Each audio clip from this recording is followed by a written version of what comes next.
Welcome back to the City Ramble. Amos Murphy, as always. Well, not as always in the hosting chair, but regularly in the hosting chair. Joining me, Matt Kerr. We're going to speak about some listener questions that you guys have sent in.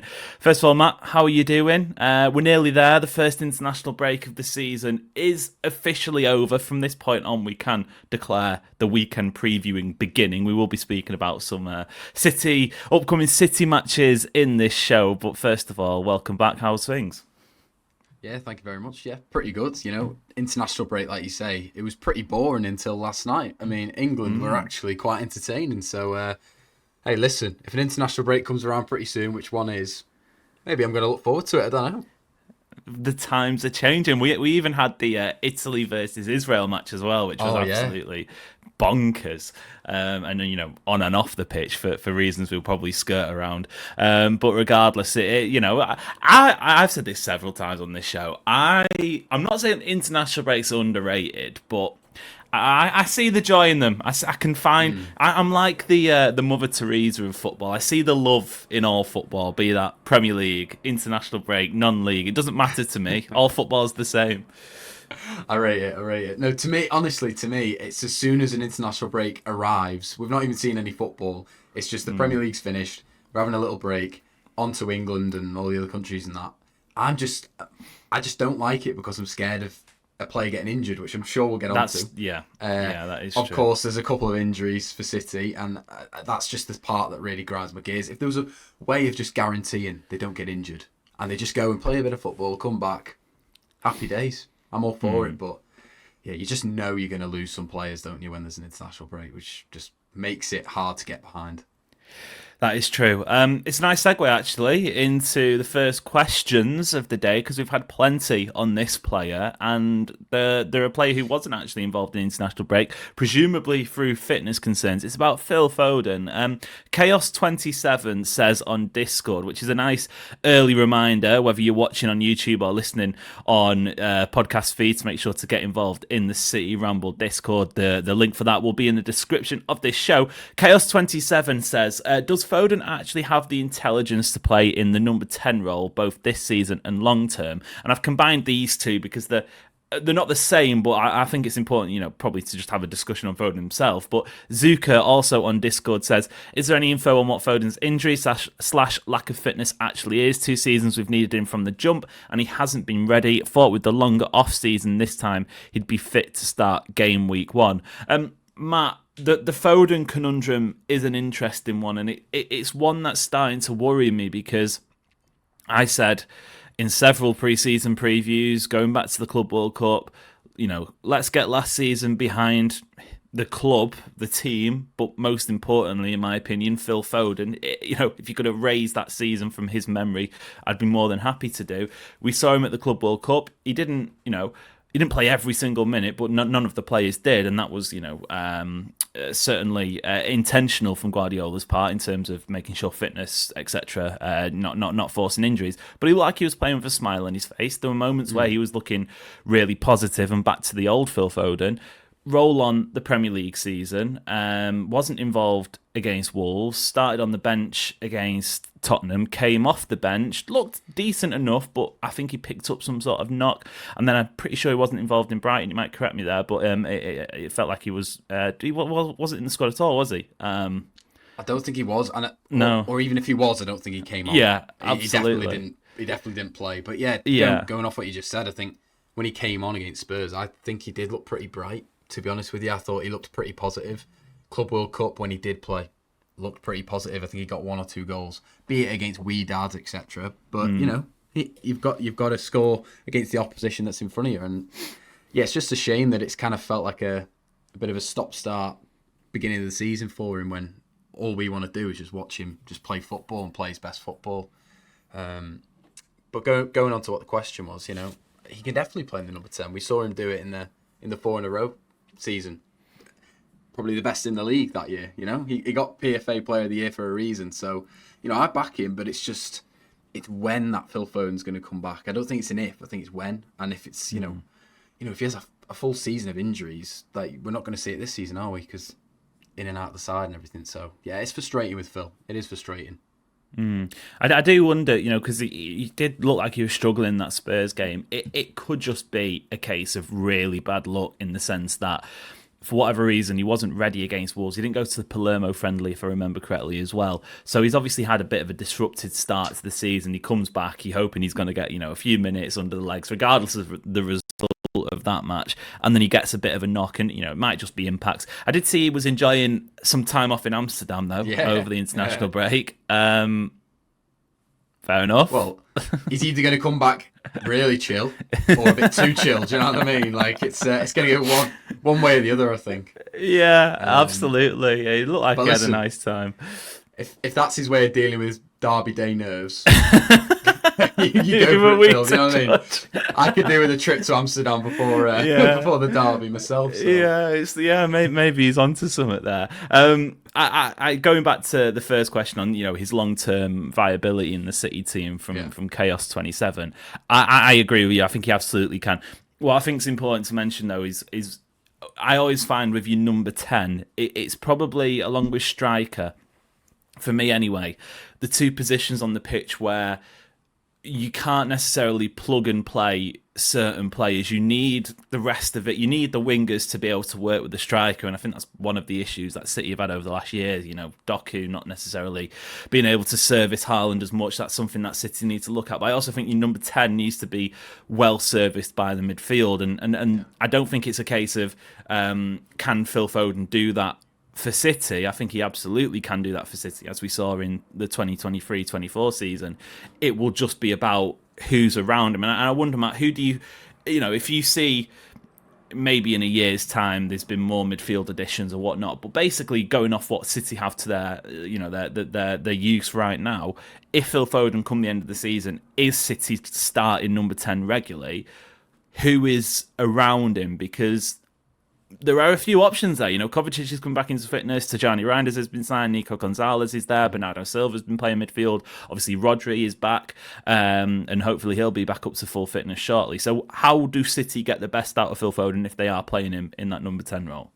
Yeah, if it is in the number 10, I mean, for me, I think if I was to give you right now City's best 11 on paper, I'd probably shoehorn him into right wing spot, which sounds completely daft, but with the amount of midfielders that we've now got, it's the only way they can all get in. But based off the question what you just said, I think you've got to have Rodri, because it couldn't have been easy for Phil last season, in the sense that when he was playing, every time he played, it was probably a different midfield next to him. Yeah, it was Gundogan, Kovacic, whoever. It was completely different all the time. So a little bit of consistency playing with Rodri. He's played some of his best football with Rodri, so that makes complete sense for that reason alone. And then I think it's either Tijani Reinders or Nico Gonzalez for me. I've been banging the drum for a little while. I really want to see Rodri and Nico together. Yeah. And I know a lot of people might be listening going, bloody hell, like two older midfielders. Like, guys, this isn't FIFA, you know what I mean? Like, they can attack, you know what I mean? They're not just standing in front of the back four. Because I think both Nico and Rodri have shown what they can do going forward.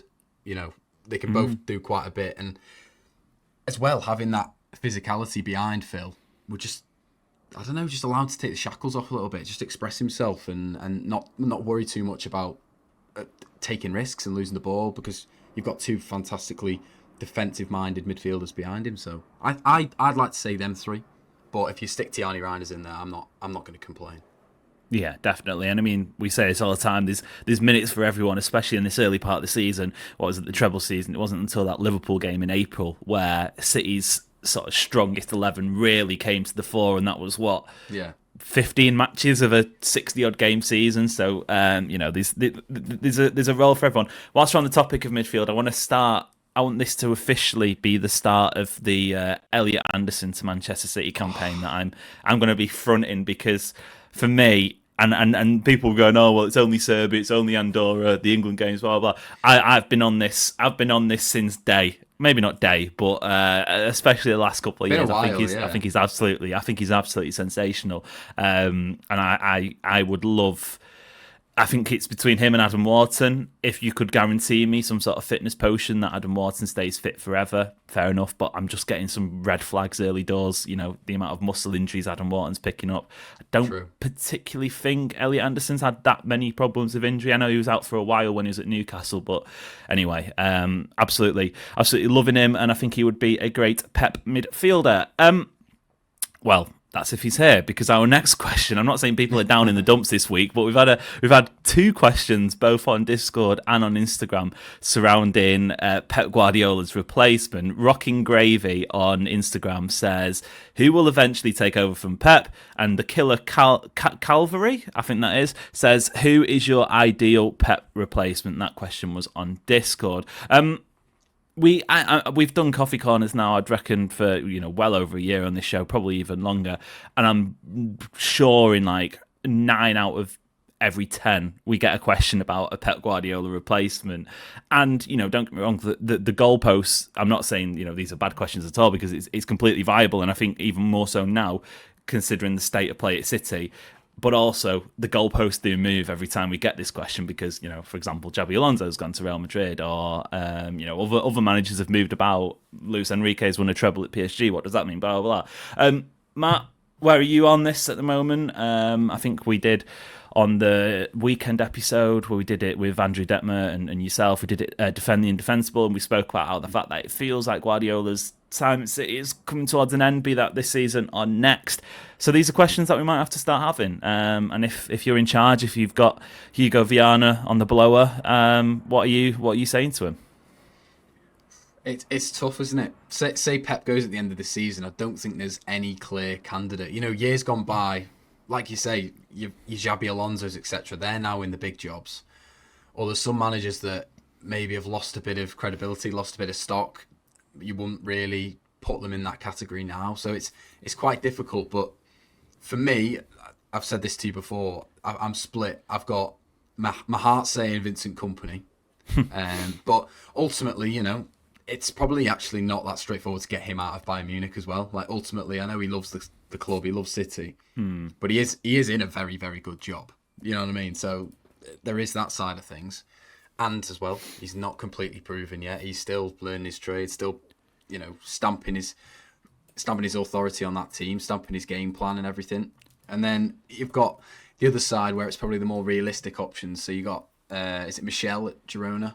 Yeah. Which, I mean, it makes sense, the pathway, but the season that Girona had last season, like, they nearly got relegated. I'm just like, I don't know. Season they're having this year as well. I will jump in straight away and say I'd be terrified if they went down that route, because I think we've seen with enough of those Girona players where they got into the Champions League, it was nothing more than a purple patch. And I even say that in regards to Savinho, who's obviously got some of the most potential from that squad.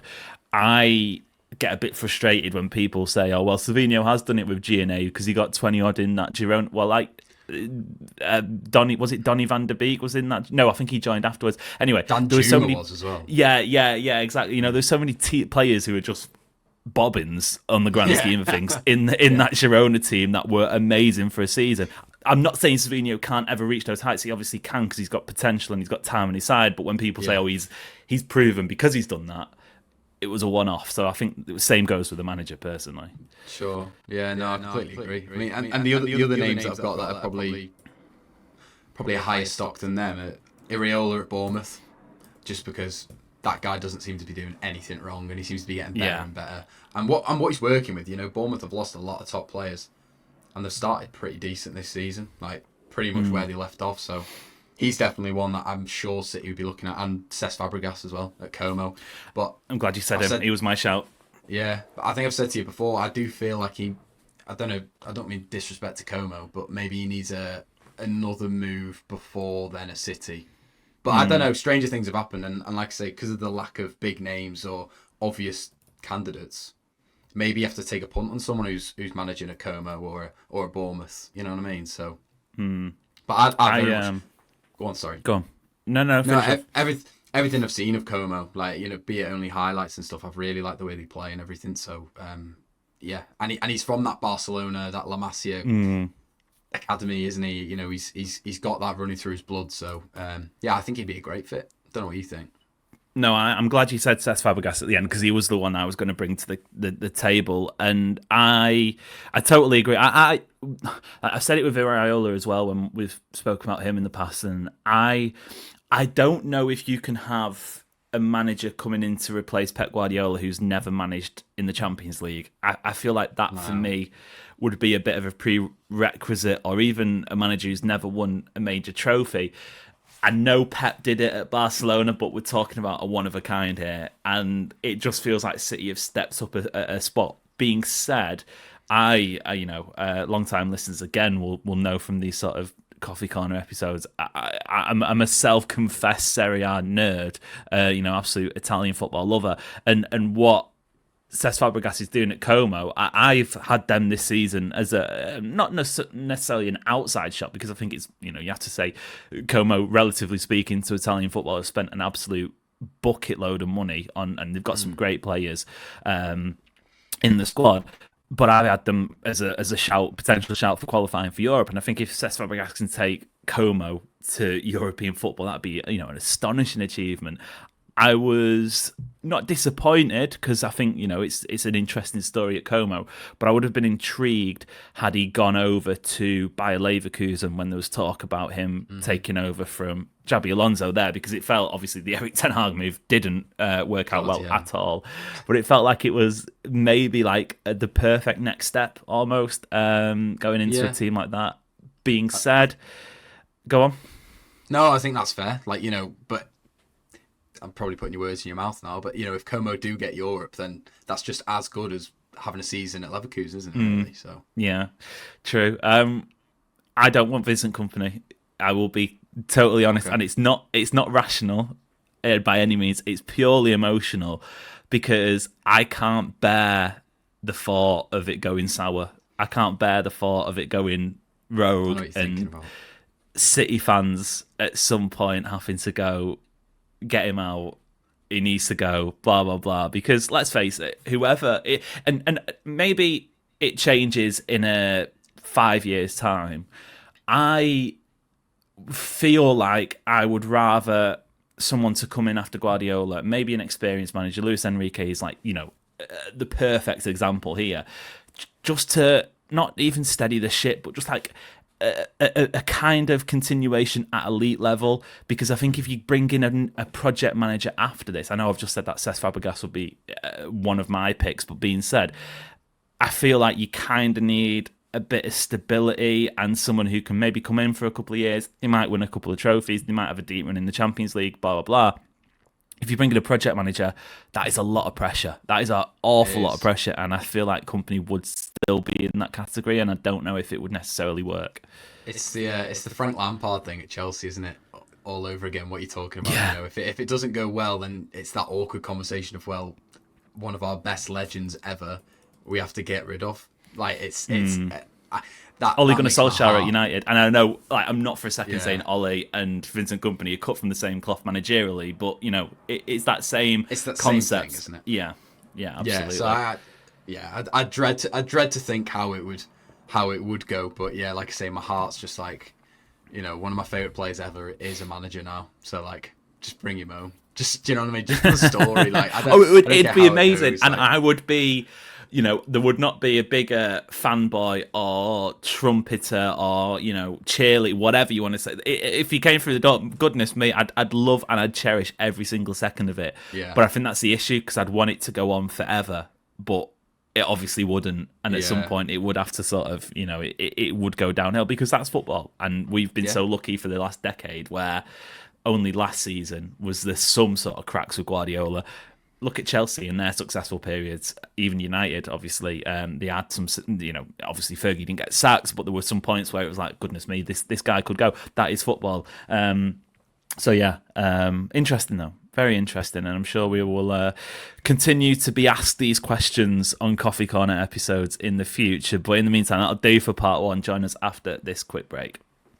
Welcome back to the City Ramble, gearing up for the weekend's fixtures. Obviously, we've got Manchester United at the Etihad Stadium in what is the start of a pretty crucial week for City this early on in the season. We'll maybe discuss that in one of the questions a little bit later on. It is an international break, Matt. So, in the spirit of things, we've had this from Snahill on Insta. What is your prediction for next year's World Cup? Now, we obviously, flirted a little bit at the start of the show that, maybe the international break hasn't taken up too much of our time in the last week or so. But I'm sure you've seen, especially from the European nations, some of the results. Obviously, we mentioned Italy. They scored 10 goals in 2 games, albeit conceded 4 against Israel.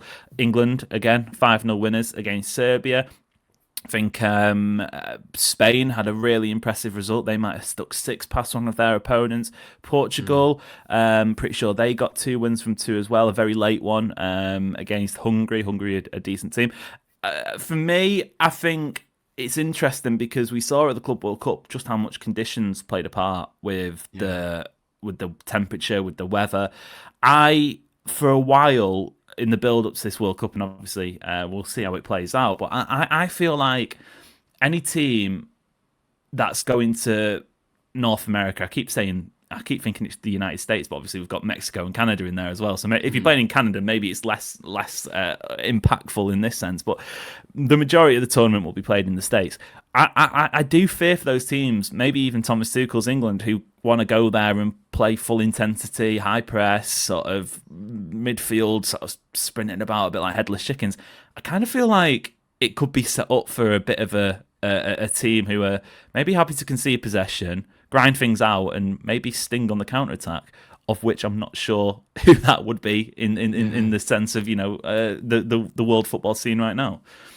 Yeah, that's an interesting way of looking at it. What I would say about England is what's become very clear this international break, because a lot of them big names, Foden, Palmer, Bellingham, they're not there.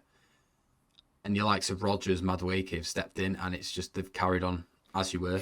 And the quality and depth, especially in the attack now, it's a huge strength for England. So, like you say, if the players are absolutely exhausted because it's bloody 30-degree heat or whatever, we've got just as good players off the bench. So I would say that's a big strength for England. But, yeah, I can't really look past Spain, to be honest with you. I can just see another star on that badge. I just think that they've really entered a new era and some of their young players. I mean, Yamal, Pedri, and then you've got Rodri in there. It's an absolute joke of a team. And they all look like they just play with each other every week when it's an international break. They just know where everyone is. Do you see what Rodri said about Martin Zubimendi, by the way? Yeah, I did see that. And he, saying that he could be basically just as good as him. You did a video on it, didn't you? How he said, I think the quote was, I'm leaving him the keys to the midfield at Spain or something, or leaving him the keys to the team or something. And obviously he's seen something very impressive in Martin Zubimendi, which maybe is an issue for City's Premier League hopes, but great for Spain's World Cup hopes. I mean, we all wanted him, didn't we, as our backup to Rodri? But clearly he's too good to be a backup. You know what I mean? Because we saw in the Euros final a year ago. Rodri goes off, Zubimendi came on, and if anything, it elevated their performance at that time. I'm not saying he's a better player, but yeah, it's very interesting. And if that is true, if I trust what Rodri's saying, they've got an even greater generation in the next few years as well. So, it's Spain for me. Spain for you. I mentioned Italy before. The Gattuso had his first couple of matches in charge, and Gattuso obviously famed for being by his own admission, sometimes maybe good, sometimes maybe shit. But I feel like for Italy, obviously, it's almost like incredibly stereotypical of an international manager to be like Gattuso. You think of the general claims about Italians, and look, I am not parroting these at all, but I feel like in an international football sense, it could be the perfect match because it is such. Obviously, the World Cup's expanding, so it's a bit bigger, but it's such an intense environment. If you have that over 9 months, and it's the same for Tuchel at England, to be fair, you have that over 9 months, you can see how players get tired, it turns sour, it starts to sort of bubble over, tensions are higher, blah, blah, blah. If you stick it in there, a 6-week camp, and you're like, right, okay, you've got a guy who players would absolutely, run through brick walls for. I feel that could help him. Obviously, we've got Gigi Donnarumma, who proved himself fantastic for PSG in a knockout competition. They're not, quality-wise, they're not there, but I always feel like at times World Cups, Euros, you just need to hit that purple patch at the right time. It'll be incredibly difficult if you've got a team like Spain who are firing on all cylinders, and obviously I think they'll go into it as the favourites. But I go back to what I said before with the temperature, and maybe it's actually opening itself up for a South American nation who can, cope with those temperatures and the humidity a little bit better. I think that's going to play a much bigger part than is being given credit for at the moment, just based off what we saw at the Club World Cup. And I know it's hard to really take massive conclusions from that. Matt, we'll move on. We've got a couple more questions before we get out of here. We've had this one from Joe on Instagram. Just mentioned Donnarumma. Well, it's about Donnarumma. Obviously, we're turning attention to the upcoming football this weekend. Joe says, why can't we embrace and focus on Donnarumma's strengths the way we focused on Erling Haaland's when he joined? And I feel that is a really good point and a really important point, because can't remember what video it was. It might have been on one of the overlaps or the fan debates, or one of those things over the last few weeks. And people were going, "Oh, well, Donnarumma's not a City goalkeeper. He's not a Pep player." Blah blah. And I was sat there thinking, what is a Pep player? If you went out and asked sort of family fortune style 100 people in the street, name what is a Pep Guardiola player, I think they'd come back with some. A lot of them would come back with a very similar concept. But when you actually apply that to what City have seen over the last decade with Guardiola in charge, how many of the players would fit that? And I'd say very few of them, because I don't know off the top of my head, even going back to his Barcelona and Bayern Munich days, I don't know what a Pep player is. In fact, my answer would be a Pep Guardiola player is a world-class footballer. And you give him world-class footballers like you'd give the best chef the best ingredients, or you'd give the best Formula One driver the best car. He will get you the best results. So I feel like that's why I'm coming at it. I know you've had reservations with Donnarumma since he's penned a deal at City, but for me, like Erling Haaland, he wasn't a quote unquote Pep Guardiola player when he joined. It obviously worked fantastically well. So I feel like that's kind of the same approach for me when it comes to Donnarumma. Yeah, I think you've hit the nail on the head. It's like a stereotype, isn't it? A Pep player. It's like, I think everyone pictures probably a short, agile, techie midfielder. Like a David Silva. I would imagine that's what people. And let's be honest, he wasn't even here that long under Pep. Yeah. So it's completely false. It's a load of rubbish to say that he's not a Pep player. Haaland's not a Pep player. Ultimately, City have brought in the likes of Haaland, the likes of Donnarumma to upgrade our squad, to lift us to a new level. And hopefully, touch wood, that's what Donnarumma's going to do, like what Haaland did. But yeah, it is strange that when we signed Haaland, the whole chat was the league's done. Like, he's going to come here, he's going to do all that. Unless you're Rory Jennings, who said that he wouldn't hit a barn door. Everyone was going, he's going to come in and smash it. There was no questions. No one really talked about his weaknesses or anything like that. That was only probably once he'd broken all the records, people started going, oh, well, he's not linking up play. Right, whatever. But with Donnarumma, it's like, you're right, everyone, me included, pointing the finger at what he's not good at compared to what he's very, very, very good at. And that's exactly what's got his move to City. He's a world-class shot stopper. And last season, there was countless times where it felt like a shot just went through Ederson's arms, went through his hands, because it looked like quite a simple save and he just couldn't get to the near post, or couldn't. And it's hopefully them moments like that, Donnarumma's going to save City, not just games, but points, and hopefully means that we finish higher up in the table and go further in cup competitions as well, because them big moments, especially the Champions League, that's what gets you far, isn't it? Them big moments. So I'm backing him, but I do have a few concerns, like you said. Yeah, it was interesting seeing some of the City supporters' reactions to maybe one or two stinkers that he had in that Italy-Israel game. But yeah.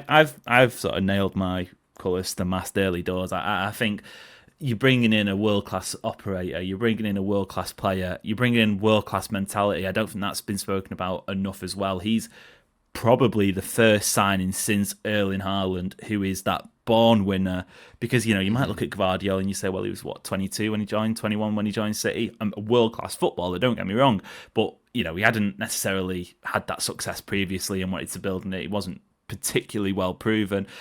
Same that summer, you had Kovacic. Maybe you could argue him, but he was being brought in as a squad player. No, Donnarumma is, for me, the first player since Erling Haaland that's coming in at the top level of their game, potentially best three, top three in the world in their position.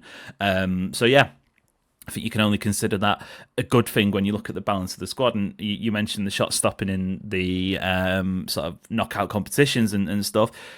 Ederson changed the game in terms of goalkeeping in English football and European football as well, you might argue. But what's he most famous for? It's that 25 minutes in Istanbul after Rodri scored, where he's, pulling out astonishing saves with, I was going to say with his hands, but there was chest and there was legs and there was all sorts going on. There was limbs everywhere. But that is unfortunately what wins trophies. And I maintain that Ederson is City's best ever goalkeeper. He was the number one during the most successful period for the club. But there does have to be that base level of reliability when the ball comes the way. And look, maybe Donnarumma crashes and burns, and who knows if it does. It was 25 million quid. I'm sure they'll get the money back, if not close to it, and we wipe our hands and we move on. I don't think that's going to be the case though, and I think you're bringing in a world-class player that can only be seen as a positive. Final question then. Helter Seltzer says on Instagram, for the next 3 fixtures, if City had to win one, lose one and draw one, what are you picking? I feel like it's a real evil question to finish the day on, because it's Manchester United on Sunday, it's Napoli on Thursday in the first Champions League game, and then it's Arsenal away in the Premier League. It's kind of a bit like the defend the indefensible we were doing over the weekend, Matt, where you've got to sort of, you've got to make a difficult decision. United at home in the Premier League, Napoli in the Champions League, Arsenal away in the Prem. Win one, draw one, lose one. What are you picking? So either way, I'm going to upset someone here, but for me, if you don't want to win a Manchester derby, there we go. Get out the door. I'm sorry. Stop listening, because we've got to win that. Not just because we've lost our last 2 games, but United are the worst. Last season they were the worst they'd ever been, and we didn't beat them last season. So not only do we have to get back to winning ways, we've got to get revenge on them. We didn't even beat them last season. They were awful. So got to win that, and hopefully we'll get the confidence going. Rotate the team midweek, Champions League. Kevin De Bruyne a hat-trick, that's fine. You can have that win, Napoli, not a problem. I'll be applauding, I'll be doing the pause now when Kev scores, not a problem.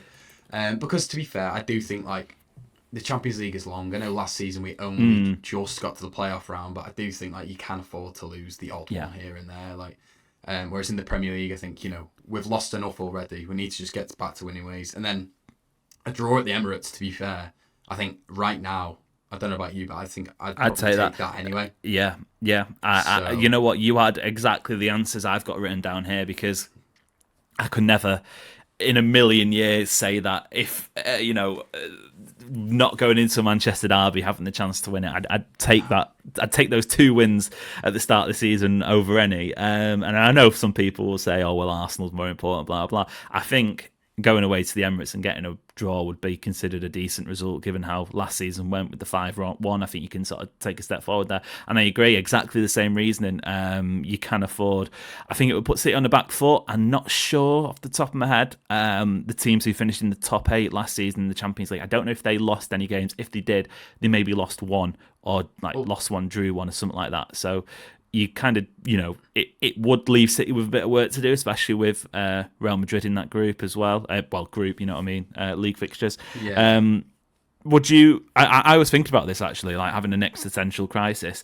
Say Kev does score on Thursday night, would you applaud it? Depends how good the goal was as well. Let's be honest. It's De Bruyne. I can't remember a time he scored a scrappy goal. He scored even his header was a chipped header against Brighton a couple of years ago. Yeah, to be honest, I think the whole night will be just about De Bruyne. I think the majority of the chanting from the South stands is going to be, "Oh, Kevin De Bruyne," and the Napoli fans will probably all bring their Belgian flags and stuff. I think it'll be all about him. And if he does score, yeah.